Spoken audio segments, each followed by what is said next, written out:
What's happening, everybody? Welcome back. This is Forgo, and after doing all these roster reviews, a common thing that I keep seeing amongst many of these rosters is the fact that many of you don't have Cable at tier 3, and you don't have War Machine at tier 3. Now, I understand War Machine, he just came into the game as far as getting a tier 3, so many of you are trying to work on leveling him up and getting him up there, but Cable, really, you should have leveled up. I mean, even if you don't have the Summer Days uniform and you have the Kid Cable uniform, he's still going to be nuts though, because Cable actually can benefit from War Machine. So what we're going to do today is I'm going to show you why you should be using these characters. I'll just quickly run through their builds. Cable with that 40% all attack from War Machine, and honestly the 30% extra HP. He's got 58,000 energy attack and he has 58,000 HP, which is good for that survivability. And whenever he heals, he's actually going to heal for even more because he actually has more HP.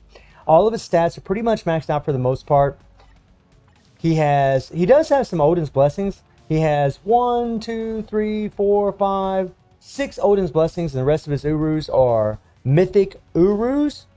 For the most part, anyways. At least his energy attack are. Skills are at 6. He has a fully awakened Power of Angry Hawk set, and then he's got a CTP of energy, a Mighty CTP of energy, which, I mean, if you are leveling up Mighty CTPs, Cable's an excellent choice. Now, if you're an ABX-oriented player and you're using Cable and ABX and you got the Kid Cable uniform, the Rage would be better. And then his uniform is actually at Mythic. And then we get into War Machine, and War Machine has 45,000 physical attack, and keep in mind on my account I have around 100% energy attack, which benefits Cable, and I have about 87% physical attack, which benefits War Machine. And as far as his stats, they're pretty much maxed out. I mean, the crit rate's a little bit low, but that's fine. It's just 70%, close enough. And he only has Mythic energy attack Urus, no Odin's Blessings on him, nothing like that. His stats are pretty much maxed out, so I really don't need to put anything else in there except for maybe some other Odin's Blessings. And his skills are at 6. He has a fully awakened Power of Angry Hawk set, and then he's just got a CTP of energy. Now, this is a character that could benefit from a Mighty CTP whenever you use his tier 3, similar to how Shirag works. But in the first rotation, you really want to take damage. But as you'll see in the gameplay that I'm going to do, I'm not going to take damage because I'm trying not to, I don't want to waste time. I just kind of want to run through the world boss, do as much damage as possible as fast as I can. So I'm going to try to take damage when I can, when the opportunity presents itself. But if it doesn't, I'm just going to go ahead and hit the 3, 5, 4 and just go into my rotations. And then he just has a heroic uniform, which is pretty much a testament to War Machine, considering how much damage you're going to see him do against stage 24 against Knull. That's right.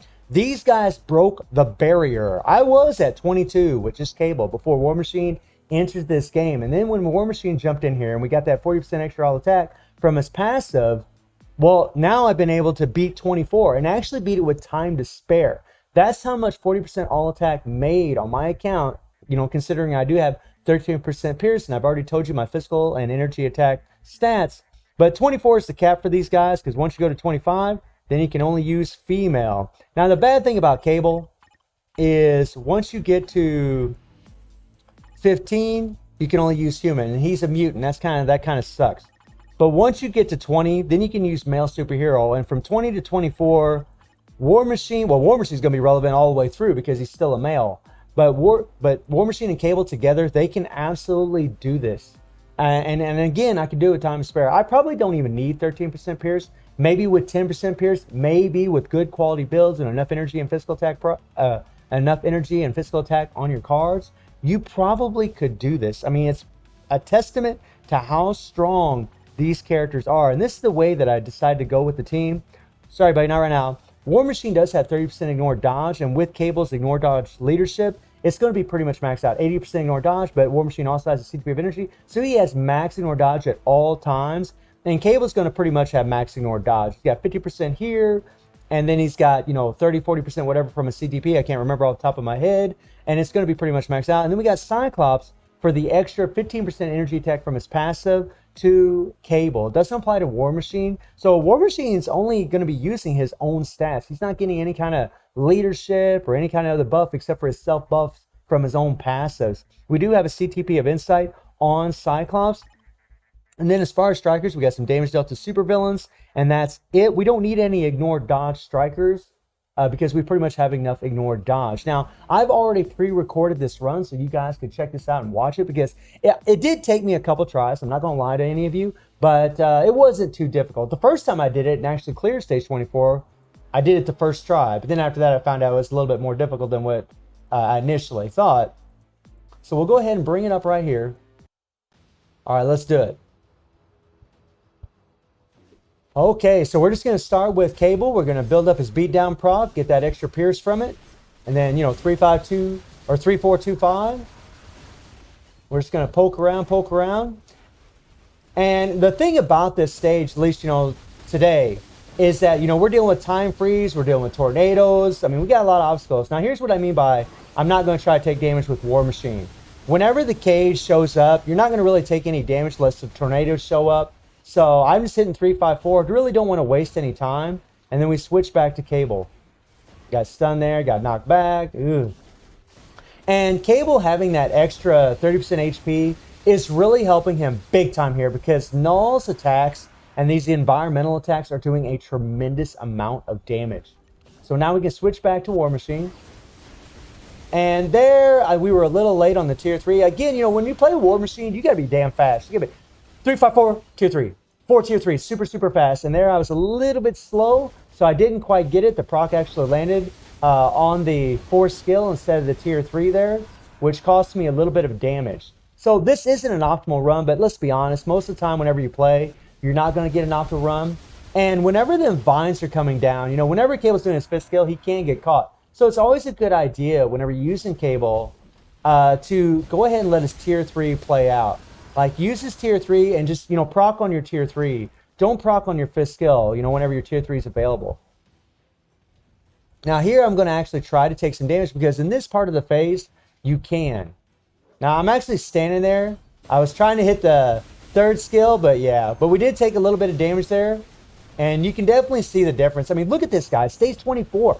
And War Machine has no extra, leadership or nothing helping him on his attack. And he still did 2 bars with the 3-5-4. Yeah. I mean, he's just nuts. Crazy powerful character, man. Oh my god. And I'm using Cyclops as my guinea here. I just want to draw a little aggro for those attacks coming at him.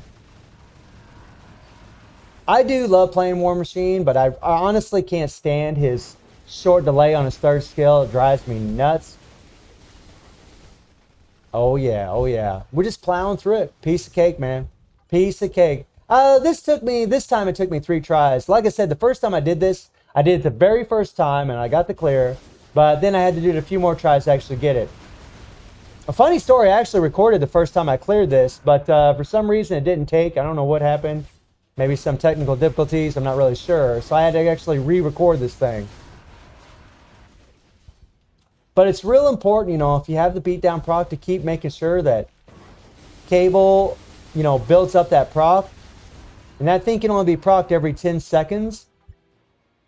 Which kind of sucks because he actually has a lower cooldown than that on his 5th skill.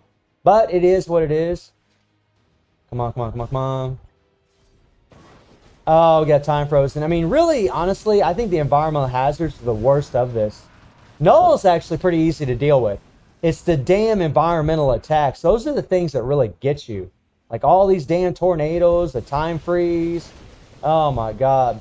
And I love it when, look at that damage. Look how many bars he just did at stage 24. Wow. There, I didn't want to get time frozen. Otherwise, I would have lost Cable there. Because I was still standing in the purple. Oh, watch out, wait out. Okay, okay. I mean, this is the easy part, right? This is the easy part. Now I'm just going to use Cable to do a bunch of damage. We got our beatdown proc built up. Murder his butt. And boom, shakalaka. Now here's what's really awesome, especially about having War Machine. Because War Machine's got the decreased damage received, he's got a heal. He can actually, take quite a bit of damage right here. And he's got the invincibility on the 5, so you can actually go into your skills and you'll actually take damage here. Which is pretty nice, right? And he usually won't die. I mean, sometimes if you do just 3-5 tier 3 or 3-5-4 tier 3, he might die at this highest stage. But now we're just going to hit the 3-5 tier 3. Plow on some damage. And now we got to switch to Cable. We got his tier 3 ready to go. There we go. And boom, look at that. 31 seconds left to spare. That's right. These guys could go actually a little bit higher than this, which is pretty amazing. And this is why you should be working on War Machine and Tier and Cable. This is why you should absolutely be working on these characters, because they are absolute gods. Like, these two guys are just monsters, and why I'm going to continue to tell all of you in these roster reviews, like, if you don't have Cable and you don't have War Machine leveled up, I'm going to say to you, man, you really should be working on Cable. You really should be working on War Machine, because they are just insane. You know, once you get past 24, then all you need is some ladies for some clears. But until then, you're going to need these male supports or male characters. I mean, other than Cable, again, from 14 to 19, because he's a mutant, you can't use him. It's just something to keep in mind, you know, especially if you realize you're going to be having a certain amount of Pierce, you know, over 10% Pierce soon. These two characters are just going to be absolutely insane for clearing those high levels or even the lower levels. They're just an amazing team. So let me know how you feel about the duo destroying stage 24 Knull. And I do stream on Twitch at 9 p.m. GMT plus 7 time. The link will be in the description below. And I hope you enjoyed the video. Thank you for watching. Y'all take care and have a good one. See ya.